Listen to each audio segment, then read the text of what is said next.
Hey everyone, kind of like the title suggests, I'm going to answer a bunch of questions I've been getting over the last few weeks, and then I've got a time lapse from Las Vegas, the second to the last race of the season. In Las Vegas, we pulled the main stud out of a block, and we were kind of in a weird place. So on Saturday, we didn't make the second qualifier, and I tore that motor apart, tore two others apart, and we put two together. A lot of help from the team and a lot of help from Chris. But we stood in the back of that pit and basically tore three motors apart and put two back together. And there's quite a bit of time lapse from that was going on.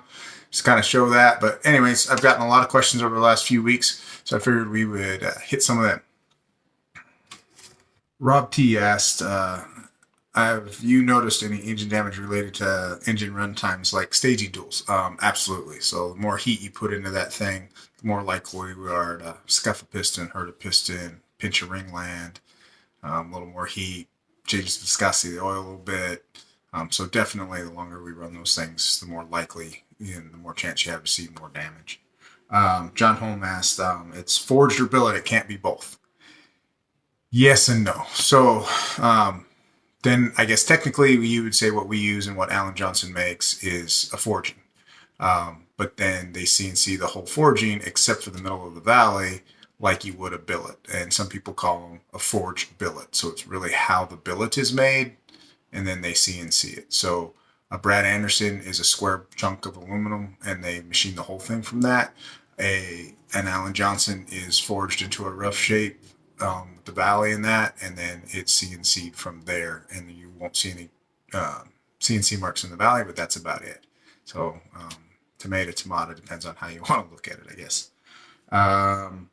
Glide 1992 asked, funny cars are at the line.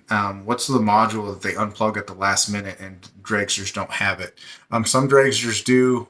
It's just another dash. So just like the dash that's in the cockpit, it gives us what both mags are reading, what the RPM is, fuel flow, all the stuff that we measure. And in a dragster, if you notice that when Chris and Mike are adjusting the idle at the starting line, they're seeing what Clay's seeing. They're looking in at his dash. And on a funny car, you can't see that because of the way the tin work and the hood and all that is. So they have another one out there. And then when they get it adjusted or where they want it, they just unclip it and take it with them. So that's basically the difference. There's a few guys with dragsters that they have another dash mounted up behind the cockpit and they're looking right down there and they usually don't have to take it back off. They just leave it there. It's mounted permanently, unlike the funny car. But that's really all you're seeing the difference in. I think it's Route double OKC asked, what's the big can behind the motor and stuff. The catch can, the puke tank, as we like to call it, it's just there that if we create cylinder pressure, or pan pressure, by getting by a cylinder or whatnot, it'll puke that oil into that can instead of puking it on the track or someplace else. That's all that is. But they save car, they save time for track oil downs, and they're a must. And you push by a little bit of oil a lot, but when you hurt something, you can push a couple gallons out. Dan Tom asks, are the tires underinflated before each run? No, it actually depends on how far we've stretched that tire, what the temperature is, what Mike's looking for, all of those things. Sometimes they're underinflated, sometimes they're overinflated because we've stretched them and we're bringing them down. And then he's looking at track temp and everything and telling us an exact tire pressure that he wants right before the run. So, and a tenth of a pound makes a difference in these things. So it can be 7.2, 7.3 is a difference, 7.4 is a difference, 8.1 is a difference. And it really just depends on how much bite they want to make. You go up in pressure. In our case, you go up in pressure, you get more bite, you get more traction. Less, they'll slip a little bit more.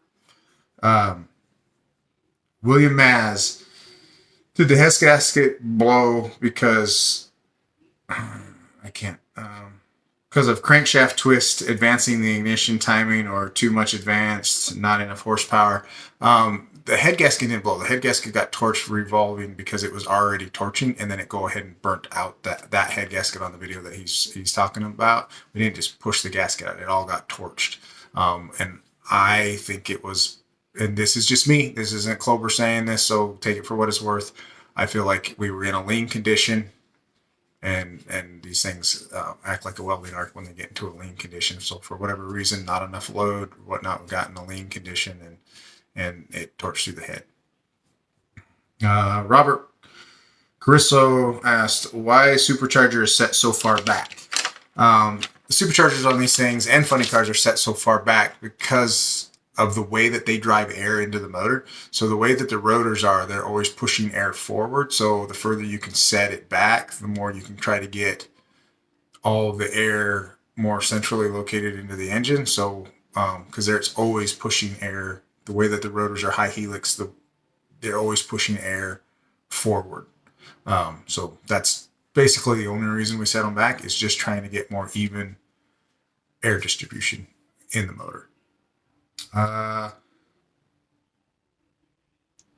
Sean Johnson asked, how did I get started? Do I want to be a crew chief? And what are my goals? So how I got started is drag racing's always been a hobby of mine since I was a kid, basically. Off and on throughout the years, it was always a hobby. My professional career in what I used to do kind of took a turn. I'd been working on my own car, and I'd been working on an A-fuel car for Garrett Bateman and Rick Hinkleman out of California. Their air fuel car for a couple seasons. I'd raised my son was was already married by the time I started doing this. I'm a little bit older, so my wife thought I would be okay if I took off for a couple of years, and so I got my CDL so I could work on a top fuel team. That's kind of how I got my start. I interviewed with some guys, had some skills, and got on a team. I don't want to be a crew chief, at least not on a top fuel car.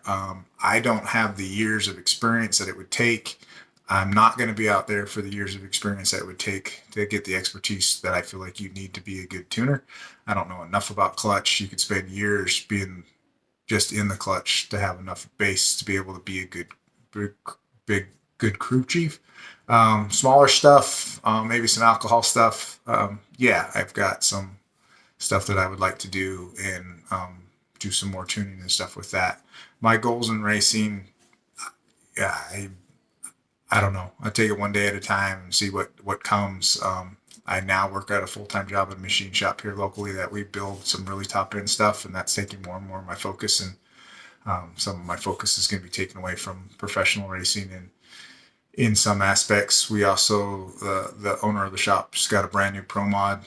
Hopefully that we can paint this next year a little bit, and some other things. So stay tuned. We'll be videoing a lot of it and stuff, but we got some different avenues and stuff like that. But ultimate goal is I would always love to win a professional Wally. So whatever professional category that came in, top fuel is what I really wanted.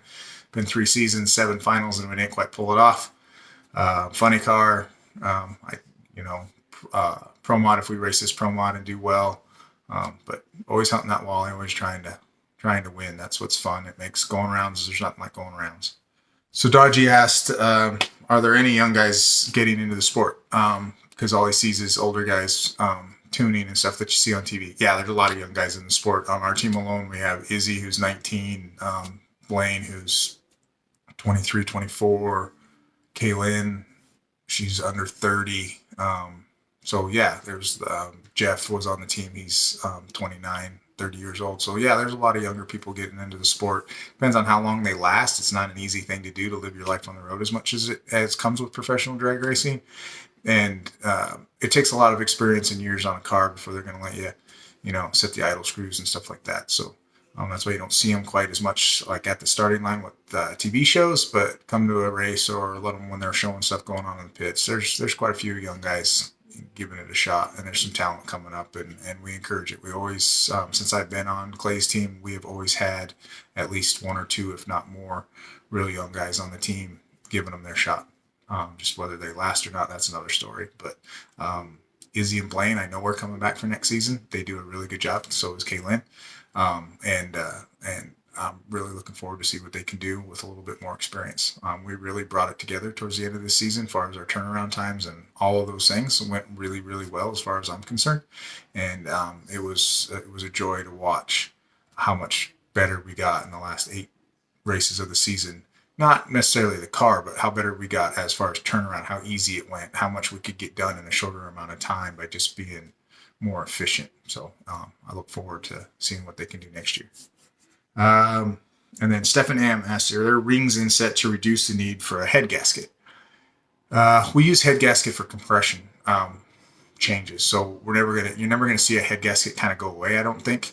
We're constantly changing compression ratio in between rounds, dictating on weather conditions, how much more he wants to squeeze it or whatnot. So we use head gasket thickness to change that compression ratio all the time. I mean, there's gaskets from as low as 60,006 all the way up to 120,006 in our trailer to accommodate that. There is a firing ring in the head that goes around the combustion chamber, and it's a complete stainless hoop. So there's no seam on the end or break or weld. It's perfectly round. And that goes in the head. And then there's a receiver groove in the top of the sleeve that goes into the block. And so it pinches the head gasket into that receiver groove and pushes on it to create a better seal.